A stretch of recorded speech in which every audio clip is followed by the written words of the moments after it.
We're back. And so it seems is our next guest, who walked away from the biggest show in television last year because he wanted to be his own boss. Simon Cowell has a talent for finding talent, but does he have that certain special something that draws people to you and makes you a star?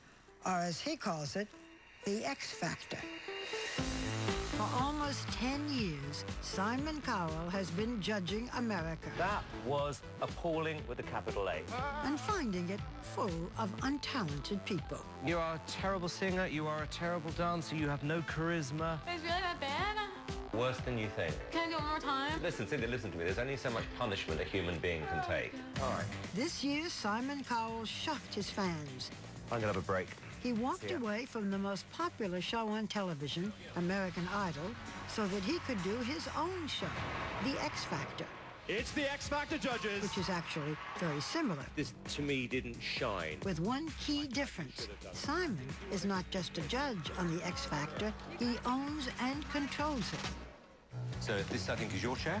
I met him at his beautiful mansion in Los Angeles. We talked on the patio.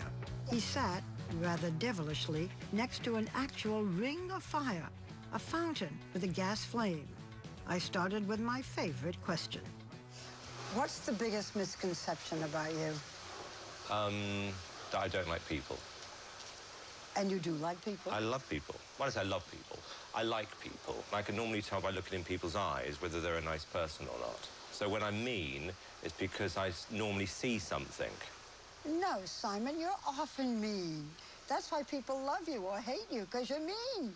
But I kind of say what I'm thinking at the time, and I think other people think the same thing. Before X Factor was even on the air, Simon predicted that it would be an instant hit with 20 million viewers. It is not getting 20 million viewers. Not yet, Barbara. So is I it will a get but? there eventually. And what if you don't? I'll be unhappy. I like winning. If I play Monopoly with you and you win, I'm not happy. So I heard that when you were a little kid and you weren't buying Park Place, you would throw over the whole game. You did that. I still do. Simon, born in 1959, grew up with his younger brother in a wealthy family. His father worked for EMI, the giant music company. A mischievous child, Simon dropped out of high school, and by 20, had started his own small music label. His big hit was Roof Mix, which was dogs barking to dance music. He dressed up as a dog, yes, that's him, to promote the song in his first ever television appearance. Who's your dislikes and your influences in the music trade? Influences are probably the Corgis, Bow Wow Wow, the Canine League, the Beagles, and dislikes, Cat Stevens. He's barking at the wrong tree. He went on to develop a series of British pop acts, very successfully. Very good. Then in 2001, he was hired to be a judge on a new British show, Pop Idol, created by Simon Fuller. That led to American Idol, which inspired Simon to create his own British show, The X Factor, which led to his new show, which led to Simon Fuller suing him. He feels that you copied his show. He feels that, I feel I didn't. The idea that you can control something and no one else is allowed to do something similar is ridiculous. Although many think of him only as the mean judge, he's actually a mogul. He has developed, owns, and manages 2 hugely profitable TV franchises. Got Talent is in over 40 countries. And The X Factor is a huge hit in over 30 countries, including Kazakhstan, India, Denmark, Bulgaria, Croatia, and the Ukraine.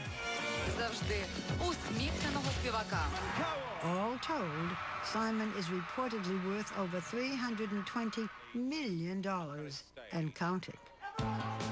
But he's never been married.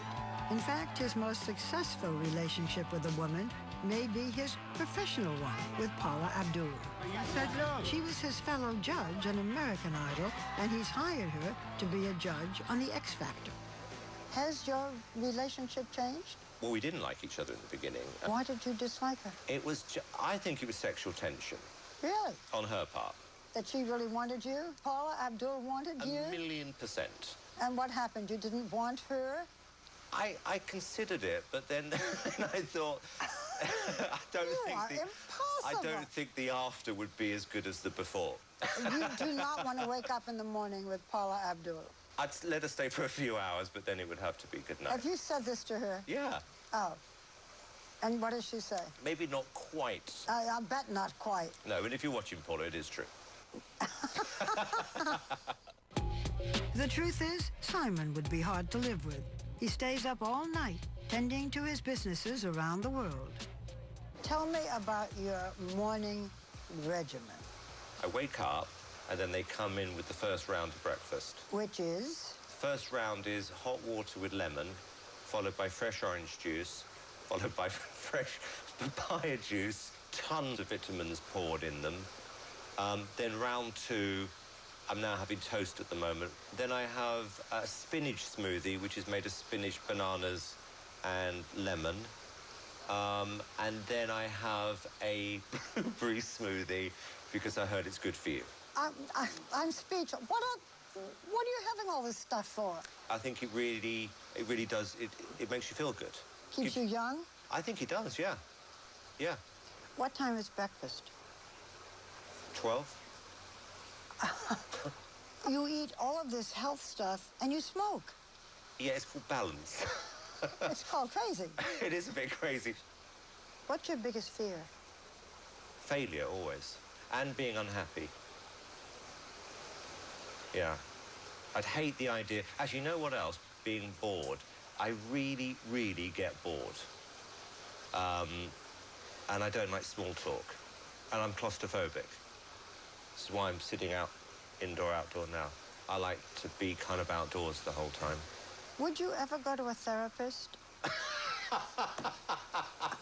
I mean, with all due respect... Do I need it? You probably need it, yes.